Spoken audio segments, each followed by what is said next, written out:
Bienvenue chers auditeurs sur votre chaîne Vérité sur le Cameroun. Abonnez-vous pour plus d'infos, car ici toute la vérité sur le Cameroun est dévoilée, même les secrets les plus gardés seront publiés. Alors partage et laisse un j'aime au max et sauvons notre beau pays, le Cameroun. Bon visionnage. Le président du mouvement pour la renaissance du Cameroun, MRC, Maurice Kamto, a publié un communiqué le dimanche 24 juillet 2022 en réaction à la publication par la présidence de la République du Cameroun d'un dossier de presse sur la visite d'Emmanuel Macron à Yaoundé les 25, 26 et 27 juillet 2022. Dans un communiqué dont nous avons obtenu copie, Maurice Kamto évoque, parlant du dossier de presse, d'un outil de communication à destination des médias qui aurait dû, à défaut d'être complet sur les questions abordées, remplir le critère essentiel d'exactitude factuelle, donc de la crédibilité. Fermez les guillemets. Au contraire, Maurice Kamto voit dans le document un outil d'une propagande fondée sur une manipulation des faits. Maurice Kamto fustige en effet l'emploi dans le document de l'expression idéologie extrémiste pour viser des partis politiques qui auraient mené des manifestations à caractère insurrectionnel et ou régionaliste. L'emploi du pluriel pour désigner les formations politiques prétendument à idéologie extrémiste que ce dossier considère comme étant, depuis 2018, les auteurs des manifestations à caractère insurrectionnel et ou régionaliste est un vernis beaucoup trop léger pour tromper quiconque. C'est le mouvement pour la renaissance du Cameroun, MRC, qui est visé.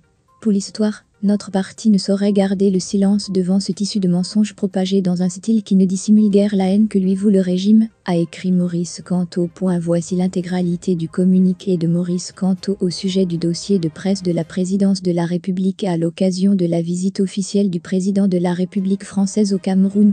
Dans le cadre de la visite officielle du président de la République française au Cameroun, les 25 au 27 juillet 2022, le cabinet civil de la présidence de la République du Cameroun a publié un document intitulé Dossier de presse.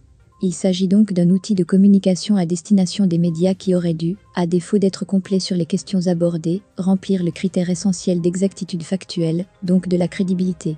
Faute de quoi, il ne s'agit ni plus ni moins que d'un outil d'une propagande fondée sur une manipulation des faits. Ainsi, à la page 12 de ce dossier, le paragraphe consacré aux libertés politiques place le Cameroun au rang des grandes démocraties libérales, où les libertés publiques sont régies notamment par la Constitution et les lois sur la liberté d'association.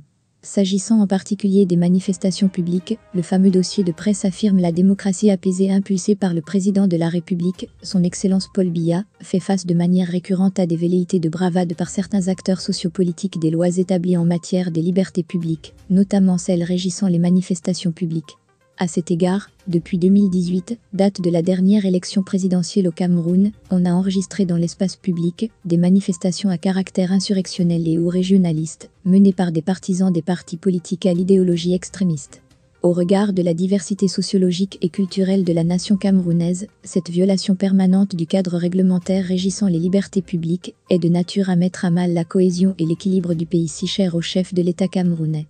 Fermez les guillemets. L'emploi du pluriel pour désigner les formations politiques prétendument à idéologie extrémiste que ce dossier considère comme étant, depuis 2018, les auteurs des manifestations à caractère insurrectionnel et ou régionaliste est un vernis beaucoup trop léger pour tromper quiconque. C'est le mouvement pour la renaissance du Cameroun, MRC, qui est visé.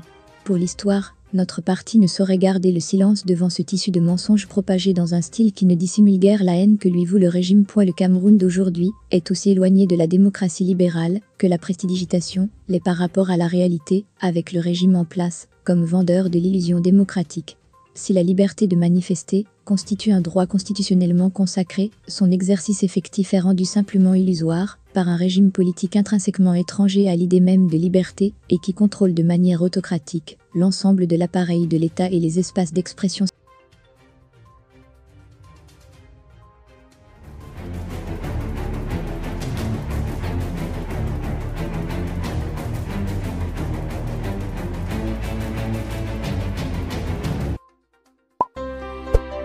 You